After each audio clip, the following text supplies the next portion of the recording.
வணக்கம். நான் விஆ டியூஷன் ரேவதி மீனால் பேசுகிறேன். எல்லாரும் எப்படி இருக்கீங்க? இன்னைக்கு நம்ம வாழ்க்கையில் கடைப்பிடிக்க வேண்டிய 10 விஷயங்களை பற்றி நம்ம பார்க்க போகிறோம். இந்த 10 விஷயங்களுமே பார்த்தீங்கன்னா இன்ஸ்பைட் ஆஃப் யுவர் ஏஜ், நீங்கள் சின்ன குழந்தையில இருந்து பெரிய வயசுக்காரவங்களாக இருந்தால் கூட எல்லாருமே இந்த 10 விஷயத்தை நீங்கள் கடைப்பிடிச்சி வந்தீங்கன்னா உங்களுடைய வாழ்க்கையில் எப்பயுமே சக்ஸஸ் தான். அதை யாராலையுமே தடுக்க முடியாது. எப்படி பைபிளில் 10 கமாண்ட்மெண்ட்ஸ் இருக்கோ அதே மாதிரி அந்த 10 கமாண்ட்மெண்ட்ஸ் அப்படின்றது எந்த ஏஜ் எந்த இயர் அவங்க இன்ஸ்பைட் ஆஃப் எத்தனை வருஷம் ஆனாலும் அது சக்ஸஸ் தானே. அதில் சொல்லியிருக்க எல்லா அர்த்தங்களும் இந்த ஜென்சி கிட்ஸ் வரைக்கும் அது அப்ளிகபிளாக தான் ஆகுது. அதே மாதிரி தான் இந்த 10 விஷயங்களையும் நீங்கள் ஃபாலோ பண்ணீங்க அப்படின்னா நம்மளை யாராலையுமே நம்மளுடைய வெற்றியை யாராலையும் தடுக்க முடியாது. அதில் இப்போ நம்ம பார்க்க போகிற ஃபஸ்ட்டு வேர்டு அப்படின்னு பார்த்தீங்கன்னா, நான் வேர்ட்ஸ் எல்லாமே இங்கிலீஷில் தான் சொல்ல போகிறேன். அதில் ஃபஸ்ட்டு வேர்டுக்கு உரிய லெட்டரே பார்த்தீங்கன்னா ஒரு லெட்டர் தான் இருக்கும். அப்போ எயித்து வேர்டுக்கு எப்படி இருக்கும்? 8 லெட்டர்ஸ் தான் இருக்கும். 10th வேர்டுக்கு எப்படி இருக்கும்? 10 லெட்டர்ஸ் தான் இருக்கும்.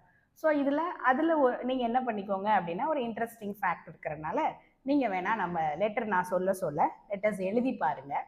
ஒரு வேர்டுக்கும் அப்படியே ஒரு லெட்டராக எப்படி இன்க்ரீஸ் ஆகுதுன்னு பார்க்கலாம். பட் இதோட பேஸ் பார்த்தீங்கன்னா அந்த 10th லெட்டர் தான். அந்த 10th வேர்டுடைய லெட்டர்ஸ் தான் இதோட டோட்டலையும் கிட்டத்தட்ட பில்டிங் பிளாக் மாதிரி அதோட பேஸே பார்த்தீங்கன்னா அந்த 10th வேர்டு தான். இப்போ ஃபஸ்ட்லேருந்து ஸ்டார்ட் பண்ணலாமா? ஓகே. இப்போ ஃபஸ்ட் லெட்டர் என்ன? ஐ. செகண்ட் லெட்டர் என்ன? வி. அப்போ ஐயோட தமிழ் மீனிங் என்ன? நான். வியோட தமிழ் மீனிங் என்ன? நாம். இப்போ இந்த ஐயும் வியும் பார்த்தீங்கன்னா ஒன்னோட ஒன்று இன்டர் ரிலேட்டட். அதாவது ஒரு விஷயத்தை நான் தான் செஞ்சேன், நான் மட்டும்தான் செஞ்சேன் அப்படின்னு சொல்கிறதுக்கும் நாங்கள் எல்லாரும் சேர்ந்து செஞ்சோம் அப்படின்னு சொல்கிறதுக்கும் எவ்வளோ வித்தியாசம் இருக்குது. கரெக்ட்? நம்ம முயற்சி பண்ணாதான் அந்த இடத்துல நாம் அப்படின்னு வர முடியும். அப்போ ஐன்றது இனிஷியேட் பண்ணுறதுக்கு மட்டும்தான் இருக்கணும். ஆனால் எண்ட் ஆகும் போது அது வியாக தான் வரணும். எப்பயுமே நாங்கள் அப்படின்னு சொல்கிறனால நம்ம குறைஞ்சே போயிட மாட்டோம். இது யாருக்கு பொருந்ததோ இல்லையோ இந்த ஜென்சி கிட்ஸ்க்கு ரொம்பவுமே பொருந்தும். ஏன்னா இல்லை நான் மட்டும்தான் செஞ்சேன் அப்படின்ற ஒரு ஆட்டிடியூடோடு சொல்கிறதுக்கும் ஒரு குரூப்பை நாங்கள்லாம் சேர்ந்து செஞ்சோம் அப்படின்னு சொல்கிறதுக்கும் நிறையா வித்தியாசம் இருக்குது. So first letter I, second letter V. அப்போ தேர்டும் ஃபோர்த்தும் பார்த்தீங்கன்னா அதுவும் இன்டர் ரிலேட்டட் தான். தேர்ட் வேர்டு அப்படின்னு பார்த்தீங்கன்னா ஈகோ. எத்தனை லெட்டர்ஸ் இருக்குது? இஜிஓ 3 லெட்டர் இருக்குது. ஃபோர்த் வேர்டு பார்த்தீங்கன்னா லவ். எத்தனை லெட்டர்ஸ் இருக்குது? LOVE 4 லெட்டர்ஸ் இருக்குது. அப்போ தேர்டு ஈகோ சொல்கிறேன். ஈகோவையும் எதையும் ரிலேட் பண்ண போகிறேன்? லவ்வையும் ரிலேட் பண்ண போகிறேன். அப்போ ஈகோக்கும் லவ்வும் ஒன்னோட ஒன்று ரிலேட்டட். அதாவது ஈகோ அப்படின்னா என்ன? ஈகோவோட கரெக்டாக அர்த்தம் சொல்கிறத விட ஈகோ எப்பயுமே ஒரு வேர்டை அடுத்தவங்கள்ட்ட எதிர்பார்த்துக்கிட்டே இருக்கும். அது என்ன வேர்டுன்னு நினைக்கிறீங்க? இதை உங்களுக்கு ஐடியா இருந்துச்சா கமெண்ட் பாக்ஸில் சொல்லுங்கள். என்னையை பொறுத்த வரைக்கும் ஈகோ எப்பயுமே எதிர்பார்க்குற வேர்டு என்ன அப்படின்னா சாரி. அது எப்பயுமே சாரின்ற வேர்டை மற்றவங்ககிட்ட இருந்து அது எக்ஸ்பெக்ட் பண்ணிக்கிட்டே இருக்கும்.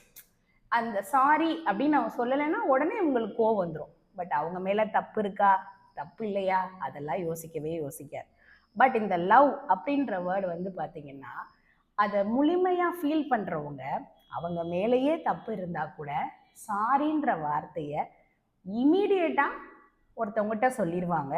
அதனால அந்த ரிலேஷன்ஷிப் பார்த்தீங்கன்னா சேவ் ஆகும். அப்போ ஈகோன்ற வேர்டு சாரின்ற வேர்டை மற்றவங்ககிட்ட இருந்து எதிர்பார்க்கும். இந்த லவ் அப்படின்றது சாரின்ற வேர்டை ஃப்ரீக்வெண்ட்டாக யூஸ் பண்ணும். அப்போ ஈகோவும் லவ்வும் எந்த பிரச்சனையும் இல்லாமல் ஒருத்தருக்கு ஒருத்தர் சார்ட் அவுட் பண்ணிருச்சு, அந்த சாரின்ற வேர்டை ப்ராப்பராக ஷேர் பண்ணிக்கிச்சு அப்படின்னாலே அந்த இடத்துல ஒரு ரிலேஷன்ஷிப் சேவ் ஆயிடும். அடுத்து ஃபைனலாக ஃபிஃப்த் வேர்டு பார்த்தீங்கன்னா ஸ்மைல். SMILE smile. அப்போ ஸ்மைல் அப்படின்னா சிரிச்ச முகத்தோட நீங்கள் ஒரு விஷயத்தை ஹேண்டில் பண்ணீங்க அப்படின்னா உங்களை ட்ரபிள் பண்ணணும்னு நினைக்கிற விஷயம் கூட என்ன ஆயிரும்? கன்ஃபியூஸ் ஆயிரும். அது ஆட்களாக இருந்தாலும் சரி, என்ன சிச்சுவேஷன் இருந்தாலும் சரி, அதை நீங்கள் ஒரு ஸ்மைலிங் ஃபேஸோடு நீங்கள் அதை ஃபேஸ் பண்ணும் போது அது நம்மளுக்கு எப்பயுமே எது தான் கொடுக்கும்? சக்ஸஸை தான் கொடுக்கும். அடுத்து சிக்ஸ்த்து வேர்டு பார்த்தீங்கன்னா காசிப். GOSSIP. அப்போ காசிப்பை யாரோட ரிலேட் பண்ணலான்னு நினைக்கிறீங்க? 7th வேர்டு என்னன்னு ஏதாவது கெஸ்ஸிங் இருக்கா ஆளுங்களுக்கு? காசிப் வந்து டைரெக்டாக யாரோட ரிலேட் ஆகுதுன்னா சக்ஸஸோட ரிலேட் ஆகுது. கொஞ்சம் கூட நீங்கள் எக்ஸ்பெக்டே பண்ணியிருக்க மாட்டீங்க. சக்ஸஸ் அப்படின்றது 7 லெட்டர் வேர்ட். ஆனால் எப்படி காசிப்பையும் சக்ஸஸையும் நம்ம வந்து ரிலேட் பண்ண முடியும் அப்படின்னு நீங்கள் யோசிச்சிங்கன்னா ப்ராப்பராக 100% அது ரிலேட் ஆகும். காசிப் அப்படின்னா என்ன? ஒருத்தரை பற்றி பேசுறது, அவங்களுக்கு தெரியாமல் அவங்களோட பேக்கில் ஒருத்தரை பற்றி பேசுறது. அப்போது அந்த விஷயம் நம்மளை பற்றி நம்ம முன்னாடி சொல்ல முடியாத ஒரு இதை அவங்க நம்ம பேக்கில் சொல்கிறாங்க அப்படின்னா என்ன செய்யணும்? நம்ம அதை இக்னோர் பண்ணிடணும். அதை இக்னோர் பண்ண என்ன ஆகிட்டே இருக்கும்? நம்ம சக்ஸஸை நோக்கி போய்கிட்டே இருக்கும். 8th லெட்டர் வேர்ட் அப்படின்னு பார்த்தீங்கன்னா அந்த வேர்டில் ஜெலசியோட ஸ்பெல்லிங்கை கவுண்ட் பண்ணி பார்த்தீங்கன்னா 8 லெட்டர்ஸ் இருக்கும். இந்த ஜெலசி யாரோட நம்ம ரிலேட் பண்ண போகிறோம் அப்படின்னு பார்த்தீங்கன்னா நாலேஜ். ஜெலசியை நீங்கள் இக்னோர் பண்ணீங்க அப்படின்னாலே உங்களுக்கு நாலேஜ் ஆட்டோமேட்டிக்காக வரும். அப்போ ஜெலசினா என்ன? பொறாமப்படுறது. நம்மளுக்கு எப்போ அந்த பொறாமப்படுற குணம் வரும்?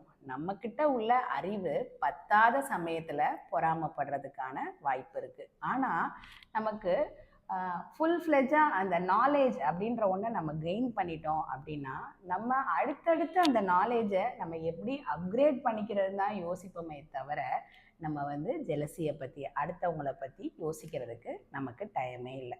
இப்போ நான் உங்களுக்கு 9 வேர்ட்ஸையுமே ரிலேட் பண்ணிட்டேன். அப்போ ஃபைனல் வேர்ட் என்ன அப்படின்னா இந்த 9 வேர்ட்ஸையுமே நம்ம அப்படியே கடைப்பிடிக்கிறதுக்கு நமக்கு தேவை டிசிப்ளின் அப்படின்ற ஒரு விஷயம் நம்மக்கிட்ட இல்லை அப்படின்னாலே நீங்கள் இதுக்கு முன்னாடி இருக்கிற எந்த வேர்ட்ஸையுமே உங்கள் லைஃப்பில் கீப்பப் பண்ணிக்கவே முடியாது. ஸோ டிசிப்ளின் அப்படின்றது தான் இந்த 9 வேர்ட்ஸுக்குரிய ப்ராப்பர் பேஸ்மெண்ட். டிசிப்ளின் இல்லை அப்படின்னா அங்கே கேரக்டர் இருக்காது. கேரக்டர் இல்லை அப்படின்னா நீங்கள் நிறைய பிரச்சனைகளை உங்கள் வாழ்க்கையில் சந்திக்க வேண்டிய மாதிரி இருக்கும்.